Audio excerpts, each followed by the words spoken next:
Luiz Paulo, a gente percebe que existe uma preocupação. Dias atrás vocês estiveram reunidos em Bento Gonçalves, né, com a pauta da avicultura. Preocupante porque a região toda, falando na região do Vale do Taquari, tem uma produção bem significativa, né, no estado nesse setor, e eu queria que tu explicasse ao público que nos acompanha, primeiro, qual foi a intenção desse movimento em Bento Gonçalves, ocorrido agora no dia 31 de outubro, e que momento vive o cenário da avicultura, que tem uma importância extraordinária aí para o estado.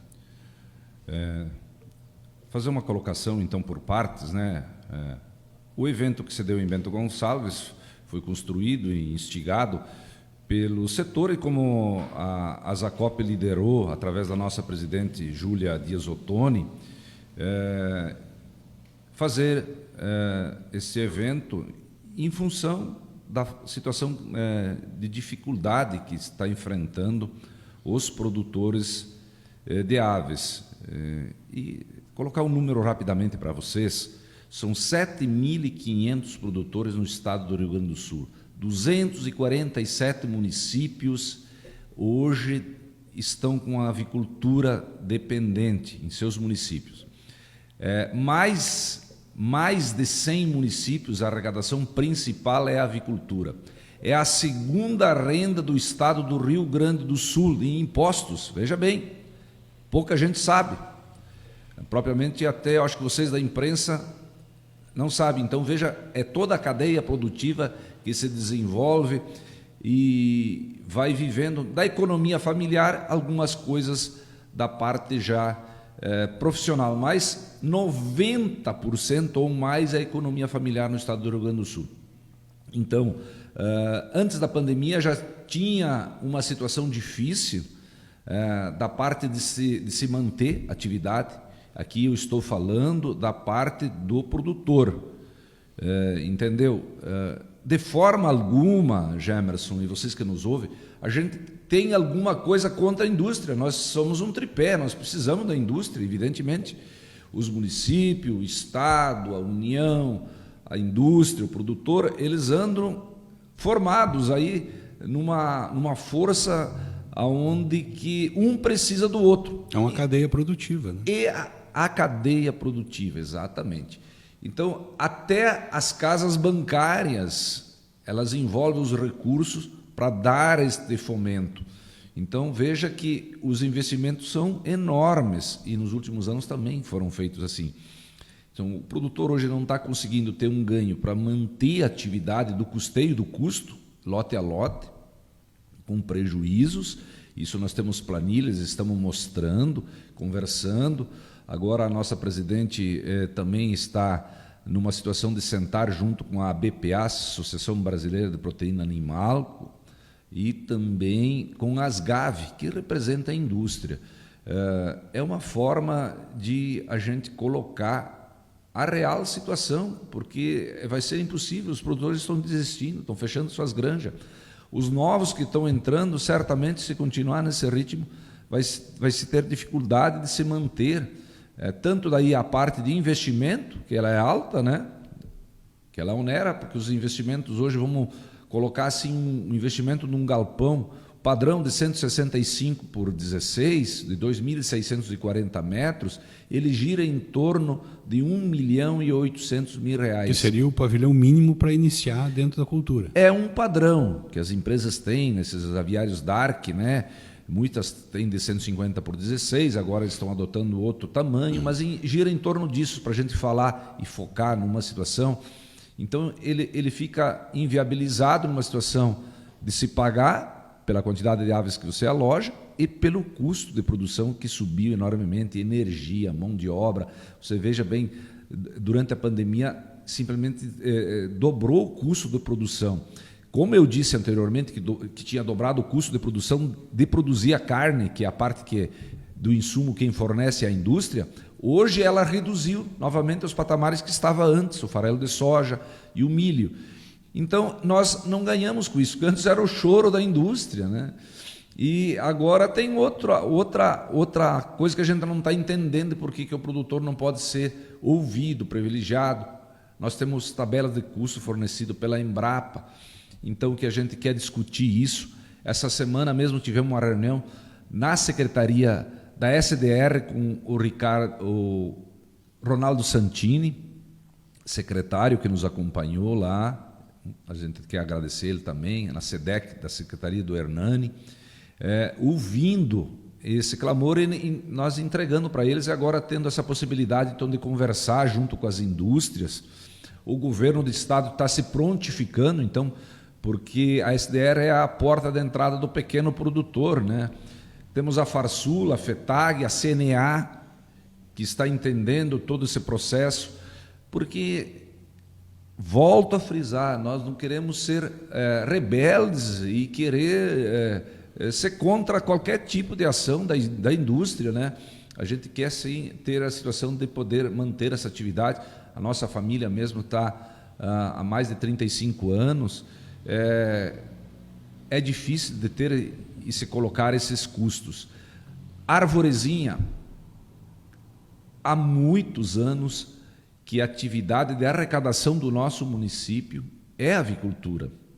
Veja quantas coisas instaladas que tem aqui, mas da parte do setor primário, da fonte do ICMS, é a avicultura. Então, lá em Bento se construiu isso, veio o doutor Tiago, que é palestrante, professor da Universidade Federal de Brasília, com um notório, até peço para vocês que façam uma busca e conhecimento sobre o doutor Tiago. Ele é doutor mesmo, então temos certeza que ele está por dentro e dando amparo, sendo advogado de várias federações e associações de avicultores de todo o Brasil. Não tem nenhuma situação de que se coloque e que se vá na contramão deste momento. Lá tinha também, no Encontro em Bento, vários prefeitos e prefeitas, vereadores, secretários de Agricultura, e lotou surpreendentemente o auditório por esse momento, num dia que era difícil, fim de tarde, né? O produtor geralmente é mais difícil também. Aqui na nossa região, as pontes que caíram, fica mais difícil ainda para subir a serra, mas lotou, tivemos que ficar gente de pé e até sentados nos corredores lá para ouvir. Quase encerrou à meia-noite, num debate bom. Aqui regionalmente também estavam prefeitos que têm frigoríficos, no caso quero citar aqui o Iura, de Marau, então mostrando a preocupação que se tem sim.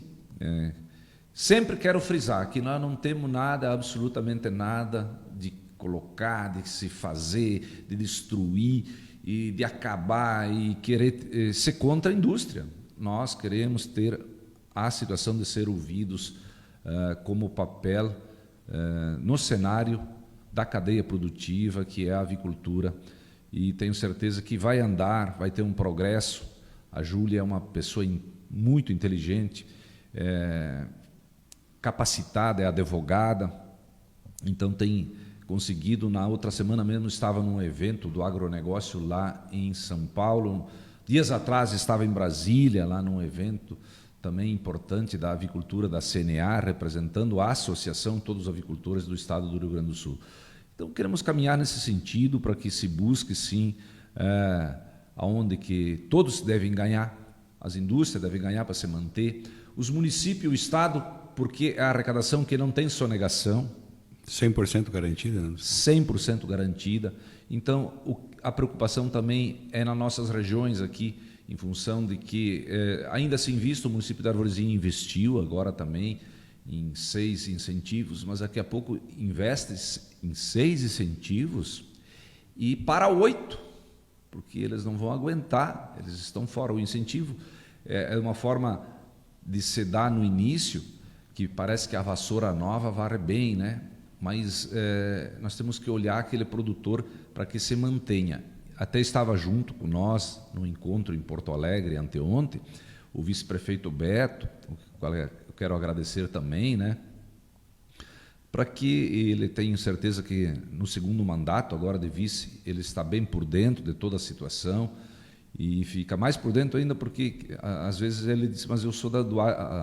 da situação da cerâmica. Às vezes a gente não entende todo o setor, mas ele está por dentro hoje e tenho certeza que é de grande valia. Quero falar aqui para todos os produtores que a gente se una para que a gente continue ainda numa situação que é a nossa luta do dia a dia, fazer a luta, né? Para que não desista, o bom soldado não desista dessa batalha, porque a gente vê, Gemerson, e vocês que nos ouvem, muito descontentamento e muita tristeza no setor, e a vontade grande de abandonar é uma preocupação que eu tenho, sim. A gente mesmo fica pensando, até meu irmão também, que está à frente de toda essa batalha, ele que puxa mais à frente, às vezes um desânimo e a vontade de fazer a desistência. Mas nós temos que seguir fazendo essa luta para que vá se passando, e a preocupação também, eu tenho certeza que é da própria indústria, é a sucessão familiar. Eles vão continuar precisando da matéria-prima, né? Vão continuar precisando. Vão continuar precisando. A indústria Vibra, vamos lá, ela tá precisando até 2030 uma planta absurda de produtores rurais para entregar frango para eles. E daí? Como é que isso vai acontecer se não houver uma conversão adequada para quem vai produzir o frango? Então temos que olhar isso. Eu acho que a indústria vai ter que olhar isso, porque vai ter que ser simples. Do couro tem que sair a coreia, né? Para essa forma que é um jargão até que é dito. Então, tem essa situação, por exemplo, a nossa idade, a minha geração, daqui uns dias com 60 anos, com a vontade ainda, pensando que a gente vai viver um monte, pela longevidade que tem as próprias pessoas da nossa família. Meu pai parou a atividade de suinicultura em função também da situação difícil, há 3 anos atrás, antes da pandemia, aí, com 3 gerações que estava. Então, a suinicultura independente, por exemplo, quase acabou. Ela continua numa situação integrada ainda por um período. Mas, enfim, que nem você colocou, por mais informatizado que seja, por mais tecnificada que sejam as instalações, sempre vai precisar da pessoa humana. Nós estamos aqui nessa sala, vários itens de informática e tudo que temos à mão, mas para fazer tudo isso aqui funcionar tem que ter alguém operando, né? Então lá na avicultura também todo o sistema de controle de temperatura, bem-estar animal, tanto para quente, para frio, mas precisa ter alguém e tecnificado também que entenda que qualquer pane que aconteça lá, tanto para pintos de um dia como frango grande, você pode dar um blackout e perder toda a produção, porque quem faz o comando para a refrigeração e para o aquecimento é o ser humano. Então, por mais tecnificada que seja, vai precisar do ser humano lá para fazer os cuidados, para mexer a cama, para fazer a regulagem de equipamento, para abastecer a parte de aquecimento, para cuidar lá, para ver se o poço artesiano está funcionando. Então, vai precisar sempre a parte do ser humano e 24 horas por dia. Você não pode se afastar. Se você se afastar lá, algum motivo, ou vier para a cidade, ou for para uma janta, ou fizer, alguém da família vai ter que ficar lá, ou o responsável, o encarregado, vai ter que ficar lá. Não tem como abandonar, inclusive você não pode ficar doente. Você, muitas vezes, que é da economia familiar, que eu estou falando, sabe o que eu estou dizendo, que não pode nem ficar doente. Então, é essa preocupação que as empresas vão ter que olhar. E aí não vai adiantar dizer que vão robotizar, que isso aí não tem como robotizar, porque é o olho do patrão que engorda o bicho. A indústria, como é que vocês estão observando? Ela precisa de vocês, automaticamente ela também, a gente observa que existem cooperativas, empresas que estão sofrendo com a questão do preço do produto na ponta, né? Como é que tem sido essa relação indústria com vocês para tentar mudar esse cenário? Bom, se eu abrir aqui, está na minha frente, eu comentei contigo anteriormente, a BPA, embarques de carnes brasileiras acumulam alta de 9,6% em 2023. É quase 10%. Então a indústria tem como repassar. Exportações de carne de frango crescem 2% em outubro, apenas um mês, 2%. Isso é informação da BPA. Então, a indústria, acredito, que ela vai ter que olhar que nem a mãe olha o seu filho. Muitas vezes olhando o seu clamor, o seu choro. E é dessa forma que ela vai ter que estender e ver como que ela vai proceder junto aos produtores que não estão fazendo nenhum tipo de falta de respeito e outras situações. Nós só estamos apenas mostrando planilha de custo, querendo conversar, como eu disse anteriormente. Vai ter uma possibilidade agora onde o governo do estado se disponibiliza para fazer essa reunião entre as associações de avicultores, o governo do estado e as indústrias. Mais uma informação que eu vou olhando: embarques de genética avícola cresce 75% em 2023. Esses dados aqui, eles são muito importantes e grandiosos. Nós recebemos no grupo de WhatsApp informações, porque todo mundo hoje gira o WhatsApp e o sistema de informação hoje ele anda mais rápido que a própria Rede Globo, né, que as redes de televisão grande. A informação hoje, o que aconteceu no Jornal Nacional, nas grandes redes aí, já está nos grupos, né? Já é velho, né? Já é ultrapassado. Ficará só, quem sabe, a opinião do editorial deles. 1 quilo de frango em Paris, recebemos no grupo do WhatsApp, ele é vendido a 10 euros, a 55 reais ao quilo. Então a indústria mesmo, que você falou, toda ela trabalha fortemente, a gente sabe disso, na exportação, porque é aí que agrega valor dos seus produtos. No mercado interno, talvez seja um pouco o excedente e outra parte de indústrias menores. O Brasil é o maior exportador hoje? Hoje o Brasil se torna o maior exportador de carne de frango, um dos maiores, né? Onde nós temos indústrias importantes aqui, que são as maiores até do mundo, né? Então veja o potencial que nós temos aqui, em função de termos a economia do agronegócio, da proteína, que é o farelo de soja, e da energia, que é o milho produzido aqui. E ainda há excedentes que muitas vezes não são controlados pelo próprio governo, exporta e depois acaba faltando aqui. Nós temos uma situação, quem sabe, de armazenagem, mas também é outro assunto que não me pertence isso aí, mas envolve e impacta sim no nosso setor, porque quando estava o milho caro e a soja cara, a indústria padecia porque nós não tínhamos estoque reguladores aqui no país e tinha que se trazer de fora. Então eu vejo que nós temos que trabalhar no efeito degrau a degrau, todo dia, para que a gente consiga buscar esse diálogo, esse entendimento respeitoso entre os maiores, que se for analisar é as indústrias e o Estado, que é o arrecadador, que para isso você não vai ter crise nunca, porque você tirou nota, você vai pagar, e aos produtores, como te coloquei inicialmente, daquele volume enorme de famílias de 7.500 em mais da metade dos municípios do estado do Rio Grande do Sul. Em 35 anos que vocês estão nessa operação avícola, já passaram por isso, Luiz Paulo, é um momento mais complexo? Da parte toda de se ter rentabilidade, vamos imaginar um cenário entre 5 últimos anos é o pior, e agora está sendo o pior. Então, é a sequência, às vezes, que o produtor, por várias situações, não consegue sair da atividade. Tu já tem um investimento que está ali, né? Tem um investimento que está aí. E também porque ele é um bom teimoso. Fica na esperança que vai mudar. Ele tem sempre a esperança. Eu acho que nós todos aqui no município agrícola, a gente, se é do meio... as cidades são todas rurais, vamos combinar, né? Elas são todas rurais. A família de vocês continua sendo o maior pagador de imposto aqui na cidade, nesse setor? Nós já fomos, hoje não somos mais. Hoje eu acredito que seja a granja do Felipe Lázari, aqui, que tem um núcleo que entrou pela Vibra. Nós trabalhamos até com 120 mil aves, hoje nós estamos em torno de 40. Temos uma situação que está parada há um período aí de 3 anos, em 50 mil aves. Estamos agora em negociação com a agroindústria e há um bom termo já, quem sabe se chegue para fazer mais uma parte de incentivo para tentar essa teimosia, continuar essa situação. Sim.